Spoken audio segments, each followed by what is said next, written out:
Art of Pursuing Uselessness. Psychological critique modernism style. The meaning of uselessness within our society is when a job's destructiveness outweighs logic and irrational. The study of how self-absorbance for attention allows the subject to forego all moral, sensible, rational, logical ways through gradual morphing into what society will allow. This will be done poetically, yet show how someone is unaware of how he is really viewed by the greater masses other than their circle. The change will warrant behavior not noticed by those prone to the obsequious to what is a higher authority dictates. The masses of this circle have little understanding, or be blinded to the fact due to the luminous light of attention. The saying, "Look at me and see what I have done," whether it is really horrific or cruel, is a study in history. The statement can be easily imagined as impressionable adolescent voice stated before in quotations. We fail to hear it in its most immature manner due to the fact it's coming out of an adult. The statement itself has no other way of being said, however, regardless of the tone of the voice or the ridiculousness of the action. The action states that the reader is already assuming that the action has no real value or no use to society, much like a childlike voice saying it. Yet in the form of an adult, the consequences of the action, much like ripples in the water pool, are vastly ignored, explaining what the consequences are result into reprimand. The simple idea of doing the act on an assailant is often a pleasurable act we often desire. Much like America in its many wars, we tend to avoid this action due to the idea we will not sink to their level. But these ideas persist only after the masses understand what is done through force or reason, so as to allow the barbaric behavior that they allowed on many others. The psychological idea of doing this is often met with the idea of what will brainwashed masses think and what will non-brainwashed masses think.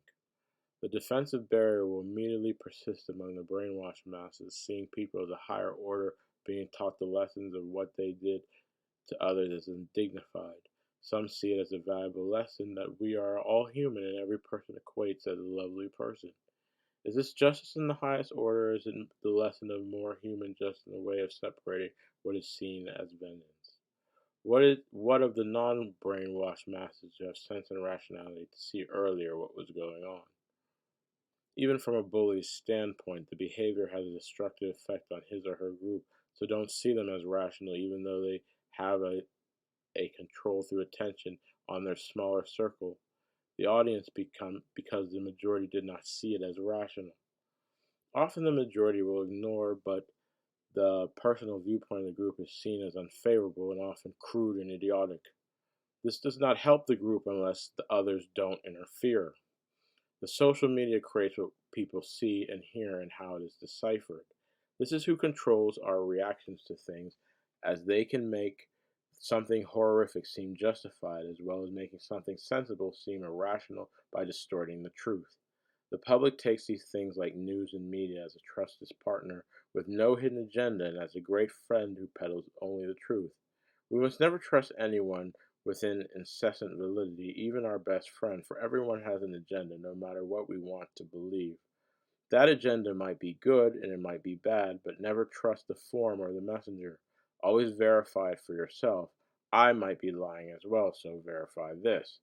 Always verify with whatever way you get an unbiased form of the truth. The best way to achieve this is to look hard at the effects yourself and don't hinder something you see as bad, even if you want it to be good. History of the past in combination of this helps as well. Look through your own eyes and ears at what is happening, not at someone else's dictation alone. Prepare to accept that your ways might be wrong for that particular instance if all the truths lead up to that. Learning often requires modification of the mind. Going back to what is said about something obviously ridiculous, we often tend to get our own feedback from a friend who got their feedback from somewhere else, and so on. That friend approval becomes what modifies our opinion significantly, and other friends help push it. Then different forms of media, family, high status individuals, and so forth. We're molded more by people around us, rather than our own opinion, lost as a whispering voice drowned out by approval. Ironically, everyone else who may who may have controlled you is going through the exact same struggle. This creates a group of people controlled by approval really coming from a singular source, creating a pyramid scheme where each person polices each other.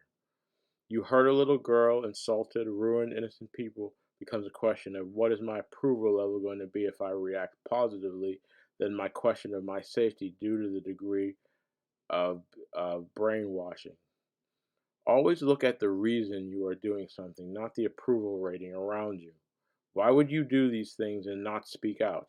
Is there a contradiction to your argument that further puts you in an irrational position, or your behavior does not modify due to you doing it so long and change is what is fearful, not the understanding of what is wrong? What about want? If you want something from someone, how would you like it if you were the owner of what you wanted? What would you expect to happen when someone wants something that belongs to you? Would you expect the payment of your choosing, of course? There would obviously be bartering, but something in your own free will of separating with the object, of course. Look at the world of your actions, and it may be done to you as you have done to others. Yes, a Bible verse is yet so simple, but it nearly solves all the problems of the world with everyone following those few words. So no better does it probably the sober truth.